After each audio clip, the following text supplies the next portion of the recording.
Yes, and you mentioned spring in there. Yes, spring. Feels like spring now. Yes, it does. Not so much tomorrow night. Yeah, I mean, it's hard to believe considering we're in the 50s outside right now that we've got some snow in the forecast this weekend, but most of it is going to happen during the overnight hours. So I think the impact overall should be pretty minimal on your weekend plans. We've been dealing with rain today and the amounts have been pretty light except in southeastern Massachusetts. You can see the Cape on up to Plymouth, a quarter to about a third of an inch of rain so far. But we're talking snow on Saturday night, and that is why we do have this winter storm watch up along and south of the Pike. This is where we may see some of the higher totals, but this is certainly going to impact any travel plans that you have, mostly during the overnight hours. So it's really not going to get started until 10 o'clock to midnight. That's the timing of when it begins, and it's pulling away right around sunrise on Sunday between 5 and 7 a.m. So if you have plans during the day on Saturday, you're fine. If you have plans on the day on Sunday, you're fine. It's just in between that we've got that snow. And even, by the way, Sunday afternoon,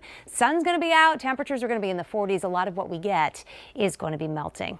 Look at the temperatures right now. 40s and 50s, 54 in Boston. We've got lower 50s all the way down to the Cape, still 47 in Worcester, and even back into the Berkshires. We're still running in the lower 40s right now. The bulk of the rain from this morning is gone. Just a lot of clouds out there right now. You can see what it looks like in Boston. Kind of a dreary day, but certainly with that spring feel. The wind, though, is from the west, all right? And then if you look to the west, you can see what's coming. Temperatures that are colder, 30s, and then teens back toward the Great Lakes. This is the air mass that is working on in, and so you can see it's a gradual step down in the temperatures. We're going to keep it in the 40s till about sunset, and then we're going to start that drop as the skies clear out down into the 30s. But we may see an additional shower or two pop up at around 3, 4 o'clock this afternoon. That front is working on through now, but there's a wave of low pressure along that front that has some showers associated with it. And because the front is moving so slowly, a few of those may try to sneak on in. You can see that around 3 o'clock this afternoon.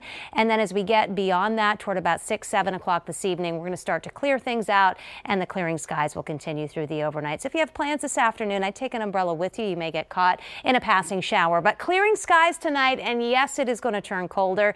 Teens and 20s by tomorrow morning. So if you're up early, you're going to be reminded it is indeed February. It's going to be a nice winter's day tomorrow. Sunny on the colder side compared to where we have been, but low to mid 30s for high temperatures. And we're talking about late day clouds as high pressure noses in. Some clouds late in the day, but here is our storm at 5 o'clock on Saturday to our south, bringing some snow to Washington, D.C., then eventually New York. Doesn't really get in here until, again, between 10 p.m. and midnight, bringing in some snow. There could be some mixing on Cape Cod, and then it passes by to our south very quickly during the overnight. By 7 o'clock on Sunday morning, it's already pulling away, and the sun should emerge mid to late morning on Sunday. So in terms of the amounts, closest to the storm center to the south, along and south of the Pike, that is where we expect about 3 to 6 inches of snow. The farther north that you get, a little bit less moisture, 1 to 3 inches of snow. It should be a little fluffier up this way.